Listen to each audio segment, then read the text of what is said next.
Hey everyone, welcome back. To mark the 10th anniversary of Google Photos, Google is rolling out a major update to its app, introducing a redesigned AI-enhanced photo editor aimed at making photo editing more intuitive and creative.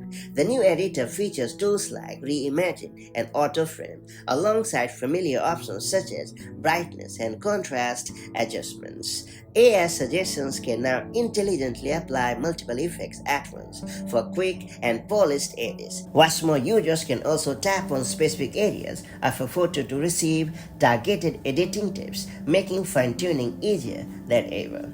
The update is launching first for Android devices, with an iOS rollout planned for later in the year. In addition to editing improvements, Google is also streamlining album sharing. Users can now generate QR codes for albums, making it pretty simple to share them with others, whether digitally, nearby, or even printed out for events. Anyone with the QR code can view and contribute to the album. It's worth highlighting that since its debut in 2015, Google Photos has grown into one of the world's leading photo storage services. Google reports over 1.5 billion monthly users and more than 9 trillion photos and videos stored on the platform.